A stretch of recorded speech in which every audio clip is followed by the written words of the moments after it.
wabarakatuh.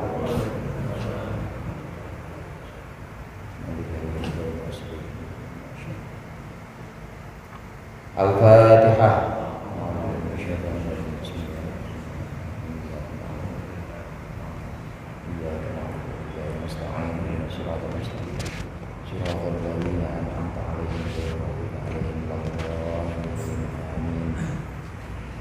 Bismillahirrahmanirrahim. Alhamdulil muallimil tullabi wa musahhilil khairi liman yata'allamu. Thumma assalatu wassalamu ala nabi wa alihi wa sahbihi jayudamu. Ya Rabbana kaffir anna dhunubana wa walidina wa liman huwa muslimu. ندعوك اللهم علما نافعا من يومنا إلى الحساب يقوم. آمين آمين آمين ويا فتاح. آمين آمين آمين ويا عليم. الحمد لله الأول الآخر الباطن الظاهر. والصلاة والسلام على سيدنا محمد الطاهر الفاخر wa ala alihi wa ashabihi dzawil ula wal mafakhir. Amma ba'du, fa inna asdaqal hadithi kitabullah wa khairal hadi hadi Muhammadin sallallahu alaihi wasallam wa syarrul umuri muhdatsatuha wa kullu muhdatsatin bid'ah wa kullu bid'atin dhalalah. Segenap jamaah Masjid Al-Abrar, wabil khusus para ustaz, para hujjaj dan sesepuh hadirin sekalian yang dirahmati oleh Allah. Alhamdulillah, malam hari ini kita berkumpul kembali untuk melanjutkan pengajian kita, ngaji kitab tafsir Jalalain. Mudah-mudahan hadirnya kita di sini mendapat ridha Allah dan yang akan kita pelajari menjadi ilmu yang bermanfaat dunia akhirat. Amin ya rabbal alamin. Melanjutkan pembahasan tafsir Jalalain surat Shad ayat 78. Surat Shad ayat 77 yang akan kita baca. Bisa sambil dibuka atau bisa nanti sekalian dibuka di rumah. Kalau yang dibuka sekarang silakan boleh. Surat Shad ayat 77. Bismillahirrahmanirrahim. Qala Allah Ta'ala wa huwa asdaqul qailin. Qala fakhruj minha fa innaka rajim wa inna 'alaika la'nati ila yaumiddin. قال رب فأنظرني إلى يوم يبعثون قال فإنك من المنظرين إلى يوم الوقت المعلوم قال فبعزتك لأغوينهم أجمعين إلا عبادك منهم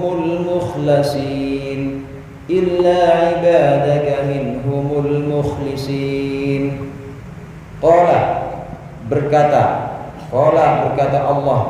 Allah berkata kepada iblis, fakhruj minha, maka keluarlah engkau, minha dari sana, keluar, jangan berada di sana engkau iblis. Ai minal jannati, maksudnya dari surga. Wakila, dan dikatakan ada satu qaul yang mengatakan keluar bukan dari surga tapi minas samawati, dari beberapa langit. Fa innaka, karena sesungguhnya engkau wahai iblis itu rajimun, orang yang tertolak. Matrudun, maksudnya orang yang ditolak. Wa inna alaika, dan sungguh tetap atas engkau, laknati, laknatku, ila yaumiddin, hingga hari pembalasan. Ayil jazai, maksudnya hari pembalasan nanti. Qala, berkata iblis, Rabbi, wahai Tuhanku, fa'angdirni, maka tundalah aku, ila yaumi yub'atsun, hingga hari dibangkitkannya mereka. Ayyin nasu, dibangkitnya para manusia. Qala, maka berkata Allah, fa'innaka, maka sesungguhnya engkau minal mundorina, termasuk orang-orang yang ditunda, yang diberikan penundaan. Engkau diberikan penundaan ila yaumil waqtil ma'lum, kepada hari waktu tertentu. Maksudnya adalah waktu nafkhatil ula, waktu ditiupkannya sangkakala pertama, ditiupkan tiupan pertama. Qala, maka berkata iblis, fa bi izzatika, maka demi kemuliaanmu, la ughwiyannahum, pasti benar-benar aku akan sesatkan manusia ajma'ina semua, illa ibadaka, kecuali hamba-hambamu, minhum dari mereka, minhum dari manusia, al-mukhlisina, yang ikhlas semuanya, ayil mu'minina, yaitu yang benar-benar keimanannya. Melanjutkan pembahasan tentang iblis yang merupakan abul jin. Iblis itu bapaknya para jin. Ini satu pendapat, tapi lebih tepatnya iblis ini adalah abu syayatin minal jin. Iblis ini adalah bapaknya para setan dari bangsa jin. Setan sebagaimana kita tahu ada dua macam, Pak. Ada setan bangsa jin, ada setan bangsa manusia. Setan yang manusia ya bapaknya manusia. Bapaknya manusia, ada kartu keluarga juga lah. Itu kalau setan bangsa manusia. Kalau setan bangsa jin ya bapaknya jin. Nah, leluhurnya setan dari bangsa jin yang gak kelihatan, kadang-kadang ada di luar, kadang-kadang ada di dalam ruangan. Ini setan yang dari bangsa jin, ini yang ingkar kepada Allah, leluhurnya atau moyangnya itu namanya iblis. Jadi iblis bukan malaikat, walaupun dia menerima perintah juga dari sekumpulan malaikat yang pada saat itu disuruh oleh Allah sujud kepada Nabi Adam. Iblis ada di situ. Tapi iblis bukan malaikat. Iblis adalah moyang atau leluhurnya setan dari bangsa jin. Kita tahu bahwa iblis ini tidak mau tunduk atau tidak mau sujud, tidak mau mengikuti perintah Allah. Allah perintah kepada para malaikat, fa idza sawaituhu wa nafakhtu fihi min ruhi faq'u lahu sajidin. Kalau aku sudah selesai, kalau aku sudah sempurnakan Adam, maka kalian sujudlah semuanya. Ini ngapa putus-putus? Kalau aku sudah selesai menciptakan, menyempurnakan Adam tanpa perantara, maka tunduklah kalian, maka sujudlah kalian kepadanya. Semuanya sujud, Pak. Yang pertama kali sujud malaikat Jibril, kemudian malaikat Mikail, malaikat Israel, malaikat Israfil sujud semua, diikuti malaikat-malaikat lain semua sujud. Ada satu yang nggak mau sujud, namanya iblis. Iblis di ayat yang sebelumnya ini mengatakan bahwa saya ana khairum minhu. Kata iblis, ana khairum minhu khalaqtani min nar wa khalaqtahu min tin. Iblis bilang, ana itu artinya gua. Kata iblis, gua lebih baik dibanding dia. Engkau ciptakan dia ya Allah dari tanah, dan engkau ciptakan dia, dan engkau ciptakan aku dari api. Tanah sama api, muliaan api, kata iblis. Kita kalau nyenter mati lampu, bisa nggak nyenter pakai tanah? Makin gelap apa makin terang kalau pakai tanah? Makin gelap pakai tanah. Bawa tanah sepengki dan mati lampu, makin gelap. Tapi kalau pakai api, makin terang. Jadi api ini punya sifat cahaya. Kata iblis, muliaan saya ya Allah, engkau ciptakan aku dari api, engkau ciptakan dia Adam dari tanah. Tanah mah gelap. Gelap itu ya gelap, gulita, enggak bersinar. Saya lebih mulia dibanding dia. Enggak mau saya sujud. Makanya saudara, kita beruntung dan kita wajib bersyukur jadi orang yang bisa sujud. Itu penyesalannya iblis. Iblis sampai sekarang nggak bisa sujud, Nah kita dikasih gampang, ditakdirin jadi orang yang bisa sujud. Kita ditakdirkan, ditetapkan jadi orang yang memenuhi panggilan sholat maghrib, sholat isya, alhamdulillah. Karena nggak semua orang bisa sujud. Iblis aja sampai sekarang nggak mau sujud. Bukan karena dia nggak bisa, karena kesombongan. Satu riwayat menyebutkan pernah saudara, ketika banjir Nabi Nuh, ketika bahtera Nabi Nuh ini sudah jadi satu-satunya yang selamat, semuanya nggak ada yang tersisa. Gunung-gunung semuanya kelelep. Yang tinggi, dataran-dataran tinggi semuanya tidak ada yang bisa dijadikan tempat buat menyelamatkan. Saat itu hanya ada satu perahu Nabi Nuh. Nabi Nuh ngeliat ini di pinggiran perahunya, di badan kapalnya Nabi Nuh ada sesuatu. Dia pikir apa kali nemplok di situ. Ditanya sama Nabi Nuh, siapa engkau? Saya iblis no. Apa tuh? Takut ya? Sama saya takut juga banjir begini mah, kata iblis. Takut saudara.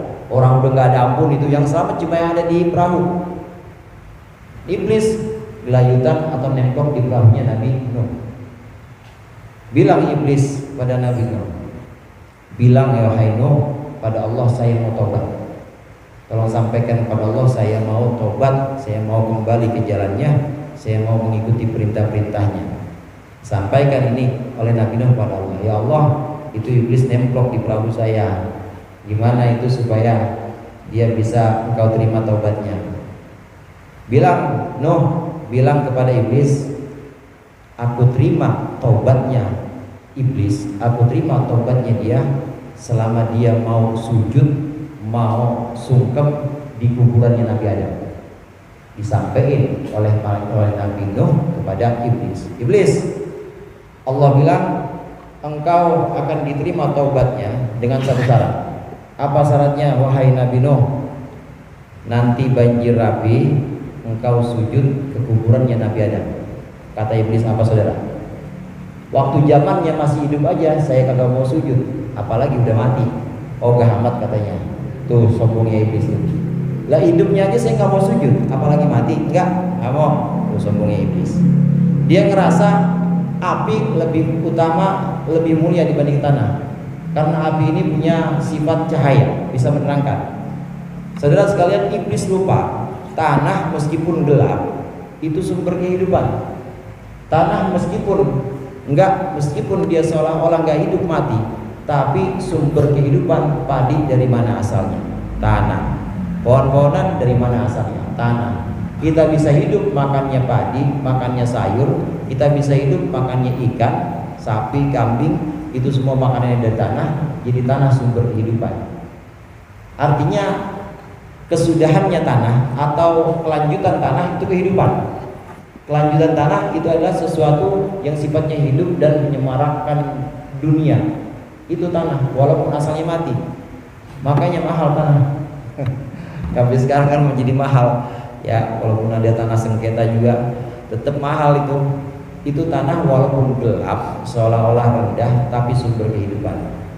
Iblis lupa api meskipun dia terang, punya unsur cahaya. Iblis lupa kalau kesudahannya api tidak seperti tanah. Kelanjutannya tanah hidup, tapi kelanjutannya api apa kira-kira Pak? Kelanjutannya api abu. Abu saudara, pasti jadi abu. Kayu ketemu api jadi abu, nggak ada yang hidup lagi. Pohon ketemu api, mati semuanya, abu jadi abu. Manusia ketemu api juga, api menjadi abu juga. Yang namanya apa tuh, ngaben atau apa, dikremasi jadi abu semuanya. Jadi kalau ketemu api pasti kelanjutannya abu dan kematian atau bukan kehidupan. Nah tanah di sini meskipun dia kelihatan rendah, orang meludah ya ke tanah, kencing ke tanah juga, buang air ke tanah juga, meskipun rendah, tapi kelanjutan atau kesudahan tanah itu adalah kehidupan, sumber kehidupan. Lupa iblis pada sisi-sisi ini. Dia lupa pada aspek-aspek di mana tanah ini mulia, tanah ini kesudahannya atau kelanjutannya adalah kehidupan yang bisa menjadi kelanjutan hidup di dunia ini. Kemarin iblis di ayat yang lalu, iblis menolak untuk sujud kepada Nabi Adam. Gak mau dia karena merasa lebih mulia. Maka di ayat yang barusan kita baca, ayat ke-77 ini, Allah berfirman, "Fakhruj minha fa innaka rajim." Wahai iblis, keluar engkau dari sana. Allah sebutnya minha, dari sana. Ulama tafsir sebagian berpendapat yang dimaksud dari sana adalah dari sorga. Walaupun ada juga pendapat yang mengatakan keluar dari langit, jangan ada di langit lagi. Tadinya iblis makhluk langit Pak, sama kayak malaikat-malaikat, sama seperti malaikat-malaikat yang menjaga langit ke-1, langit ke-2, iblis ada semua. Tapi setelah itu, setelah menolak sujud kepada Nabi Adam, disuruh keluar atau turun, jangan ada bagian dari penghuni langit, jangan jadi bagian penghuni langit. Karena penghuni langit, malaikat-malaikat ruh-ruh para nabi yang mulia-mulia ada sana. Keluar kau. Ini pendapat kedua, mengatakan bahwa fakhruj minha, keluar dari sana, maksudnya keluar dari langit. Pendapat pertama tadi, keluarlah engkau dari sorga, keluar dari satu tempat di mana di sana Allah menciptakan Nabi Adam. Saudara sekalian, ini iblis. Dua pendapat ini Allah suruh, Allah perintahkan keluar dari sorga atau dari langit. Ada pendapat ketiga yang menyebutkan bahwa iblis, keluarlah engkau bukan dari sorga, bukan juga dari langit, tapi minal khilqatil ula, dari bentuk aslinya. Keluar. Bentuk aslinya bentuk aslinya iblis itu besar, kemudian punya sayap, dan sayapnya itu hijau seperti zabarjat atau jamrud, indah, pokoknya mirip-mirip dengan malaikat. Nah, begitu Allah firmankan, begitu Allah perintah fakhruj minha fa innaka rajim, maka kemudian berubah. Iblis jadi kecil, bentuknya itu enggak karuan. Satu riwayat menyebutkan bentuknya palanya kayak pala onta, matanya itu bukan melintang malang ini, matanya begini, jadi bukan lebar, panjang ke bawah, jadi kayak coakan begitu doang. Hidungnya itu kayak bapak pernah bekam, jadi yang buat ini nyedot hidungnya begitu tuh, pokoknya bentuknya jelek banget. Setelah menerima perintah fakhruj minha, ini pendapat ketiga. Lantaran tidak mau sujud kepada Nabi Adam, merasa lebih sempurna, lebih mulia, abong-abong, mentang-mentang dia udah menyembah Allah 80 tahun, udah tawaf 14.000 tahun, jadi sembayang udah 80.000 tahun saudara. Tawafnya 14.000 tahun tawaf. Kemudian malaikat-malaikat ada yang jadi anak buah dia. Ada 12.000 malaikat jadi anak buahnya iblis. Jadi kalau iblis mau apa-apa, malaikat itu. Mentang-mentang kayak begitu, ada makhluk paling bontot namanya Nabi Adam yang Allah ciptakan belakangan. Ini memang Allah desain dan Allah rencanakan ini sebagai penghuni dan sebagai khalifah atau yang ngurus-ngurus bumi. Nabi Adam disuruh iblis sujud kepada Nabi Adam, gak mau dia, karena merasa lebih mulia. Keluar engkau iblis dari surga atau dari langit, jangan lagi ada langit, atau keluarlah dari bentuk aslimu menjadi bentuk yang seburuk-buruknya bentuk. Kemudian disebutkan ada laknat di sini. Engkau akan menerima laknat sampai hari pembalasan nanti. Yang dimaksud dengan laknat di sini, saudara, laknat itu artinya dijauhkan dari kasih sayang Allah. Laknat itu artinya al-hirman minar rahmah. Jadi terhalang, terboden, nggak ada rahmat atau nggak ada sayangnya Allah pada iblis. Jadi Allah murka kepada dia. Ini iblis. Yang dimaksud dengan inna alaika la'nati ila yaumiddin. Mulai saat itu iblis nggak menerima sayangnya Allah lagi. Maksudnya dapat laknat itu tidak menerima kasih sayang Allah sampai hari pembalasan. Yaumiddin itu artinya hari pembalasan. Ini yang sering kita baca juga di Fatihah. Maliki yaumiddin, penguasa hari pembalasan. Inilah yaumiddin, engkau akan dijauhkan dari rahmat Allah hingga hari pembalasan. Enggak sampai di situ. Hingga hari pembalasan enggak sampai di situ. Iblis minta, ya Allah, tapi satu saya minta, fa'andirni ila yaumi yub'atsun, Rabbi, ya Tuhanku, tunda saya, berikan saya penundaan sampai hari dibangkitkannya manusia. Dibangkitkannya manusia itu tiupan kedua, Pak. Tiupan pertama hancur semuanya, termasuk makhluk-makhluk atau manusia terakhir. Tiupan pertama hancur, tiupan kedua bangkit, hidup lagi. Namanya Yaumul Ba'ats atau hari kebangkitan. Permintaan iblis, ya Allah, tunda saya, biarkan saya hidup dan matikan saya nanti saja setelah hari orang-orang dibangkitkan, setelah tiupan sangkakala kedua. Ini licik nih, akal bulus nih iblis. Dia minta sama Allah, ya Allah, tunda saya, berikan saya hidup sampai nanti, sampai hari di mana manusia itu dibangkitkan. Padahal tidak ada kematian setelah hari kebangkitan. La mauta ba'dal ba's. Enggak ada kematian setelah hari kebangkitan. Jadi begitu sudah ditiup sangkakala kedua, bangun semua manusia, habis itu enggak ada mati. Yang di neraka hidup terus. Yang di surga apalagi hidup terus. Yang di neraka orang-orang kafir disiksa mati, enggak, tetap hidup. Tapi ngerasain terus itu sakitnya. Jadi la mauta ba'dal ba's. Enggak ada kematian setelah kebangkitan. Nah, iblis akal-akalan dia. Dia pengen gocek Allah kali. Allah digocek, ya Allah, berikan saya penundaan, berikan saya hidup sampai hari dibangkitkannya manusia. Maksudnya tiupan sangkakala kedua. Padahal kalau udah tiupan sangkakala kedua, udah nggak ada kematian lagi. Jadi dia pengen hidup terus. Pengen hidup terus tuh. Akal-akalan. Dijawab oleh Allah, qala fa innaka minal mundorin ila yaumil waqtil ma'lum. Kata Allah, ya, saya tunda dan saya berikan kau hidup, tapi sampai batas waktu tertentu. Maksudnya sampai tiupan sangkakala pertama doang. Dari sini hadirin, iblis nggak mati memang. Jin yang lain mati, jin yang lain mati. Walaupun dia lebih panjang, ya umurnya ada yang 300 tahun, ada yang 600 tahun. Jin di surat Al-Jin itu ada jin zaman Nabi Musa. Waktu Nabi Musa menerima Taurat, itu masih hidup ketika zaman Nabi Muhammad menerima Al-Quran. Jadi umurnya panjang, 600 tahun ada, umurnya panjang. Tapi mati nggak? Mati. Waktunya mau mati, itu jin. Iblis enggak. Iblis tetap hidup. Dia denger nih kita ngomongin dia. Iblis itu hidup.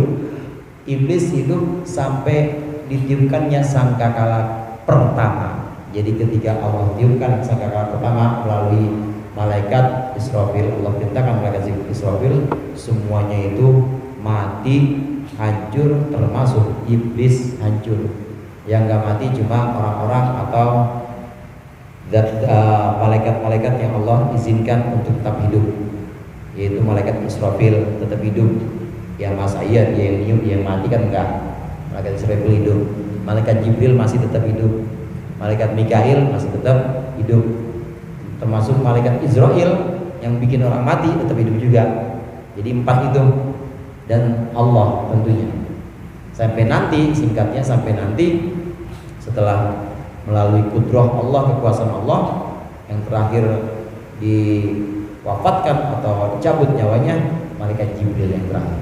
Tapi mati semuanya. Iblis udah bareng sama orang-orang, bareng sama manusia di akhir zaman ketika tiupan sangkakala pertama itu sudah mati dia. Dia pengen gocek Allah. Dia bilang, ya Allah, berikan saya penundaan sampai manusia dibangkitkan. Padahal kalau udah bangkit gak bisa mati lagi udah. Dia pengen itu. Kata Allah, ya engkau aku berikan penundaan, engkau aku berikan kesempatan hidup sampai hari tertentu, maksudnya sampai tiupan sangkakala pertama. Jadi sekarang masih ada, dan memang ada makhluk-makhluk Allah yang Allah izinkan bisa hidup lebih panjang dibanding yang lain. Termasuk diantaranya 2 nabi yang kita kenal masih hidup sekarang. Yang pertama Nabi Isa alaihissalam ada di langit, nanti turun. Jika Imam Mahdi sudah mulai memimpin, Nabi Isa turun ngikut sama Imam Mahdi. Jadi ikut makmum. Imamnya siapa? Imam Mahdi. Imam Mahdi itu siapa? Imam Mahdi keturunan Nabi Muhammad juga. Jadi umat Islam juga, nanti pemimpin umat Islam. Dari umatnya Nabi Muhammad sebagai imam, Nabi Isa makmuman atau ngikut umatnya Nabi Muhammad. Masih ada Nabi Isa sekarang di langit. Nah, satu lagi ada 3. Satu lagi ada Nabi Ilyas dan Nabi Khadir atau Nabi Khidir. Ini Allah berikan, Allah izinkan umurnya ini lebih panjang dibanding manusia-manusia yang lain. Nabi Ilyas dan Nabi Khidir ini di bumi. Kalau Nabi Isa di langit, Nabi Ilyas ini biasanya adanya ini di pegunungan. Jadi di daratan. Nabi Khidir biasanya ada yang di lautan. Dua nabi yang mulia ini ketemu biasanya di hari Arafah tiap tahun, bukan biasanya, pasti ketemu tiap tahun di Arafah. Pada saat orang-orang wukuf itu ketemu dua nabi ini, Nabi Ilyas dan Nabi Khidir. Ini dengan izin Allah, Allah bisa menunda wafatnya seseorang atau wafatnya makhluknya. Nah, iblis ini diberikan penundaan sampai batas waktu tertentu, sampai tiupan sangkakala pertama. Kata iblis, ya lumayan dah daripada dia akal-akalan gocek-gocek yang nggak bisa digocek Allah, mintanya mah setelah sangkakala kedua. Padahal kalau udah habis sangkakala kedua udah nggak ada kematian. Kata iblis, lumayan dah. Ya demi keagunganmu ya Allah, maka aku benar-benar akan sesatkan manusia. Aku akan benar-benar menyesatkan, aku akan benar-benar memberikan satu bujukan kepada manusia hingga mereka keluar dari jalanmu, kecuali manusia yang mukhlis, kecuali manusia yang ikhlas, yang memurnikan amalan-amalannya.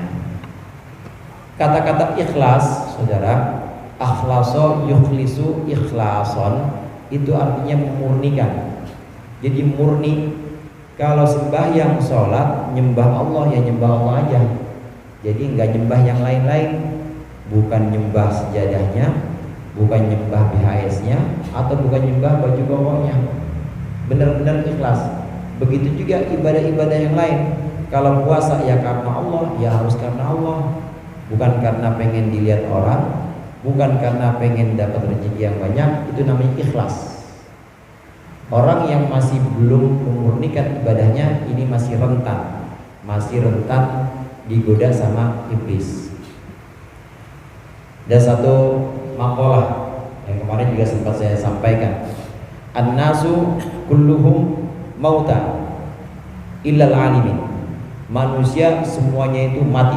Kelihatan mereka orang hidup, kelihatannya jalan-jalan, kadang ada di Jatayu, kadang ada di Blok M.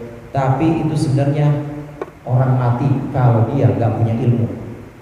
Kalau dia nggak ada ilmunya, dia nggak punya ilmu agama, nggak punya pengetahuan, maka dia seperti orang mati. Manusia semuanya mati kecuali orang yang punya ilmu. Siapa itu orang yang punya ilmu? Orang yang punya ilmu itu dia punya ilmu sholat, dia punya ilmu wudhu, dia punya ilmu puasa, dia punya pengetahuan bahwasannya tidak ada Tuhan selain Allah. Itu namanya punya ilmu. Nah, tapi dilanjutkan makalah ini, al-alimun kulluhum magrur, al-alimun kulluhum sugara illal amilin. Orang-orang alim yang punya ilmu itu semuanya orang-orang yang mabuk dengan ilmunya, bergelut dengan ilmu, banyak perbendaharaan pengetahuannya, stok pengetahuannya banyak, hafalannya segudang, tapi nggak pernah ngamalin ilmunya. Namanya orang alim, orang berilmu, tapi nggak pernah mengamalkan ilmunya. Ini orang yang mabuk. Gimana orang yang mabuk? Ya nggak selamat juga, dan masih kena, pasti bakal kena godaan setan. Jadi harus bagaimana? Harus alim dan amil, harus punya ilmu dan mengamalkan ilmunya. Orang punya ilmu, mengamalkan ilmunya, itu juga masih bisa kena bujukan. Al-amilun kulluhum magrurun. Orang alim, amil, orang punya ilmu, mengamalkan ilmunya, itu masih kena bujukan juga. Masih rentan kena bujukan setan. Illal mukhlisin, kecuali orang-orang yang ikhlas. Ikhlas ini ada beberapa tingkatan, saudara. Yang pertama ada ikhlasnya orang awam, ikhlasul awam. Asal dia sholat bukan karena pengen dilihat manusia, udah ikhlas. Jadi makmumnya banyak, ya suratnya inna atoina. Makmumnya dikit, ya inna atoina juga. Makmumnya banyak, ya sabihis. Makmumnya dikit, sabihis juga.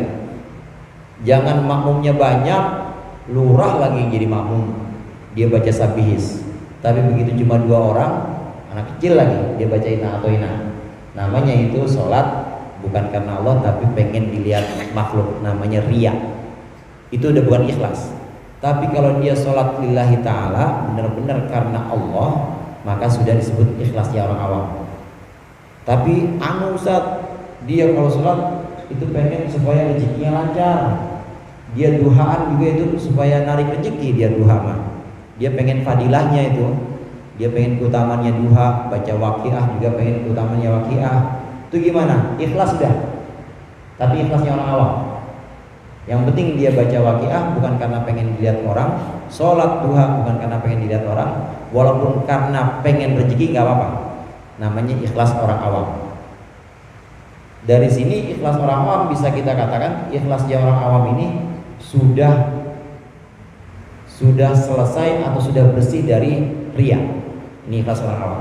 Walaupun masih mengharapkan dunia, masih mengharapkan dengan waqiah supaya dapat rezeki yang deras, dengan sholat duha ini supaya dia dapat lancar keberkahan, dengan sholat tahajud supaya dia kerjaannya atau karirnya ini makin nanjak terus.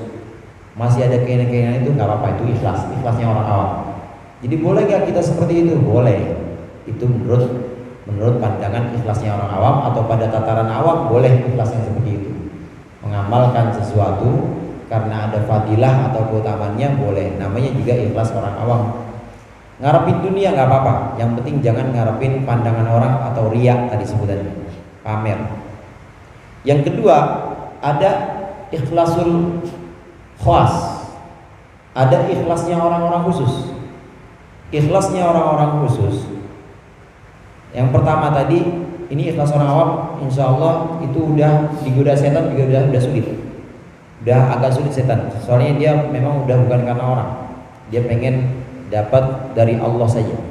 Walaupun masih rentan juga, orang digodain setan pakai duit kan bisa, digodain setan pakai dunia kan bisa. Ini orang ikhlasnya orang awam, tapi sudah disebutkan ikhlas. Ikhlas yang berikutnya ikhlasul khawas, ikhlasnya orang khusus. Dia sholat duha, baca surat waqiah, bangun malam tahajud, itu bukan pengen dapat dunia, bukan buat kerjaannya biar lancar, bukan buat rizki, tapi buat tabungan di akhirat. Jadi dia nggak mau dibayar di sini semua dari sholatnya, ngajinya juga nggak mau dibayar di sini, pokoknya buat bekal nanti di akhirat, nanti Allah bayar di akhirat aja. Kalau nanti habis sholat ternyata datang rezeki, habis ngaji nanti ada rezeki, itu bukan balasan, itu bonus saja. Tapi dia tetap mengharapkan balasan di akhirat. Ya sholatnya, puasanya, ngajinya, bacaan Qur'annya itu bukan karena mengharapkan buat balasan dunia, bukan buat materi, tapi semuanya diharapkan buat akhirat. Ini ikhlasnya orang khawas, orang khusus. Ikhlas yang tingkat 2 ini lebih tinggi.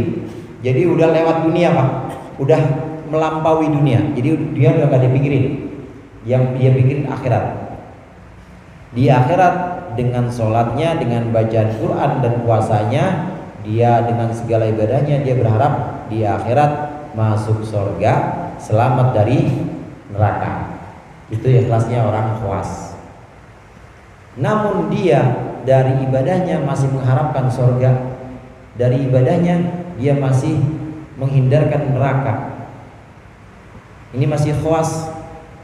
Tingkat paling tinggi dari keikhlasan itu adalah ikhlasul khususil khusus atau khawasil khawas. Ikhlasnya orang-orang khusus yang lebih khusus lagi. Dunia udah dilampaui sama dia. Seluruh ibadahnya bukan untuk mendapatkan kenikmatan dunia. Akhirat juga sudah dilampaui.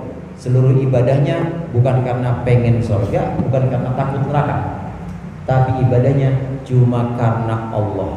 Dia cuma pengen ridho Allah, pengen cintanya Allah aja. Ini ikhlas khawasul khawas, tingkat paling tinggi.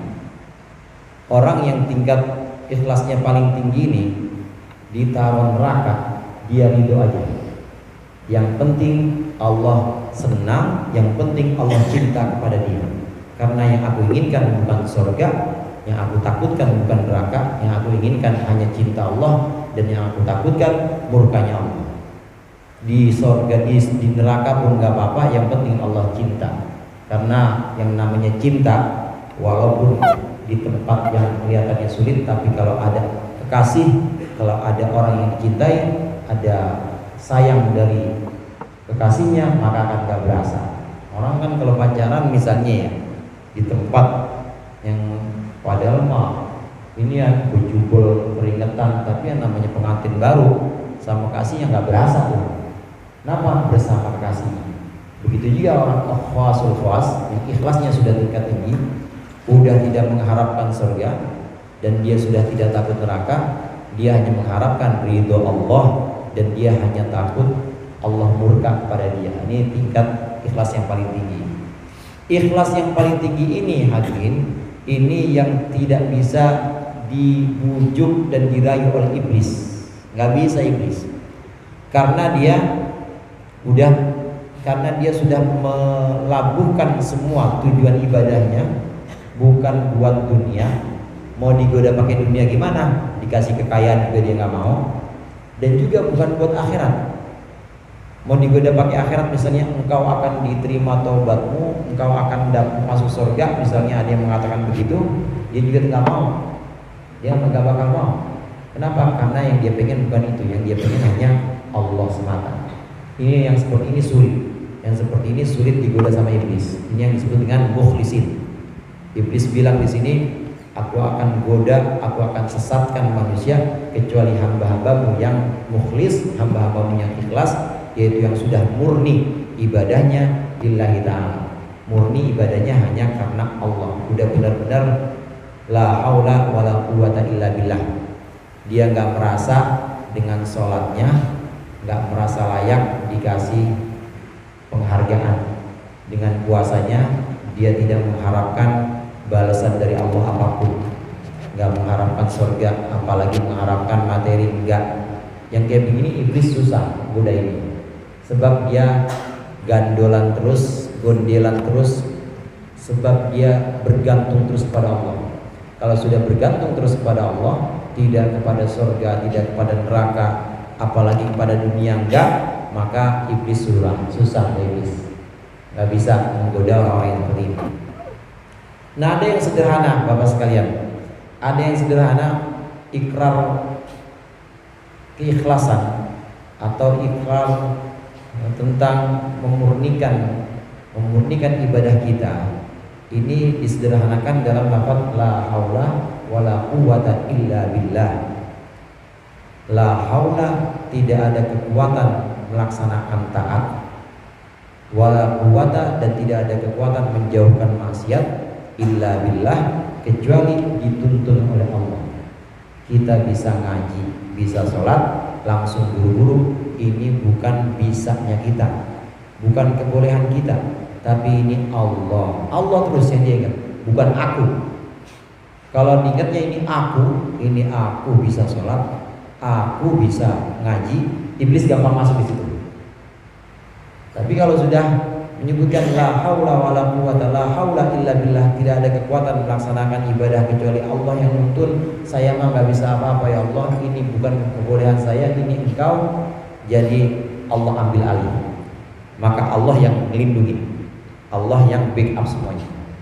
Begitu juga wala quwata, tidak ada kekuatan menjauhkan maksiat. Saya bisa menghindar dari judi, saya bisa menghindar dari prostitusi, itu bukan kebisaan saya ya Allah, itu karena engkau lindungi. Saya mah ya begajulan begini, kalau enggak engkau lindungi, kalau enggak engkau berikan tameng, bukan, kalau tidak engkau yang memberikan pintu, enggak bisa saya, pasti saya jeblos lagi. Ini engkau ya Allah, enggak ada aku di situ, enggak ada aku bisa jauh dari maksiat, aku udah taubat, enggak ada aku di situ, tapi yang ada Allah. Engkau ya Allah yang membuat saya bisa menjauhkan maksiat. Inilah quwata illa billah. Kalau udah menyerahkan semuanya pada Allah, engkau ya Allah yang membuat aku bisa menjauhkan maksiat, maka Allah yang ambil alih, Allah yang akan jaga. Nah, dengan la haula wala quwata illa billah ini, yang bukan hanya lisan tapi sikap bahwa saya nggak bisa apa-apa ya Allah, engkau saja. Dengan pengakuan seperti ini, nanti Allah yang ambil alih, Allah yang melindungi kita. Pertanyaannya, kalau Allah yang lindungin, kira-kira Allah lawan iblis menang siapa? Menang siapa kira-kira? Ya menang Allah. Gak bisa iblis godain kalau udah Allah yang jaga kita. Karenanya harus at-tabarri minal hauli wal quwwah. Kita harus membebaskan diri kita dari merasa bisa ibadah, jangan merasa bisa jauh dari maksiat, jangan. Karena itu bukan kebolehan kita, itu Allah semuanya. Kalau udah kita yang sebutkan Allah yang kita sebutkan, iblis gak berani ngapa-ngapain. Ini yang disebut dengan mukhlis. Ini satu dengan la haula wala quwwata illa billah. Yang lebih sederhana lagi, ada satu ikrar, ada satu kata-kata yang sering kita sebut, ta'awudz. A'udzu billahi minasyaitonir rajim. Ta'awudz yang sebenarnya bukan hanya arti harfiah aku berlindung kepada Allah dari setan yang terkutuk, bukan hanya itu, tapi ikrar bahwa aku nggak bisa apa-apa ya Allah, aku berlindung kepada Engkau dari setan yang terkutuk. Ini iblis pengalamannya udah jam terbangnya tinggi, umurnya panjang, pengalamannya banyak, bahkan para nabi digodain sama dia. Tapi kita ngaku, ya Allah, aku berlindung kepadamu ya Allah. Aku nggak bisa apa-apa, kalah dah kalau dibandingin sama iblis pengalamannya. Kalau dibandingin sama bala tentaranya iblis yang banyak, mau ustadz kayak gimana, mau kiai kayak gimana, kalau dihitung di atas kertas, hitam di atas putih, hitung-hitungan kertas, kalah dah pasti pengalamannya. Maka pengakuan kita, aku berlindung kepada Engkau ya Allah dari setan yang terkutuk, ini kembali membuat kita ada pada titik nol. Jadi kita nggak bisa apa-apa, Allah yang kita jadikan sebagai tempat berlindung. Kalau udah seperti itu, Allah yang ambil alih. Kalau Allah yang sudah ambil alih, gampang urusannya semuanya. Iblis pasti kalah. Ini artinya kita benar-benar menghilangkan keakuan kita. Sebab kalau masih ada keakuan, anak, dikit-dikit anak itu gua, aku, namanya ananiyah. Dikit-dikit aku, dikit-dikit saya.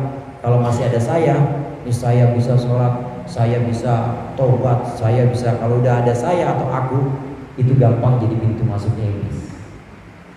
Kesalahan iblis pertama, aku tadi. Dosa pertama yang dilakukan oleh makhluk itu adalah sombong, yaitu ananiyah, ngaku-ngaku aku lebih mulia dibanding dia. Demikian juga orang-orang yang kelihatannya ibadahnya ada tapi masih mengaku-ngaku, hati-hati. Ini belum mukhlisin, ini belum memurnikan ibadahnya, dan di situ masih ada satu pintu di mana setan atau iblis masuk untuk menggoda dia karena merasa ibadahnya lebih baik, merasa dirinya lebih suci. Nauzubillah, nauzubillah. Mudah-mudahan Allah lindungi kita dan Allah jaga kita dengan ibadah-ibadah ini, dan Allah berikan kita keikhlasan dalam semua ibadah kita. Qala fal haqq wal haqq aqul wallahu a'lam bishawab. Mudah-mudahan bermanfaat. Lebih kurangnya mohon maaf. Wallahu muwaffiq ila aqwamit thoriq. Wassalamualaikum warahmatullahi wabarakatuh.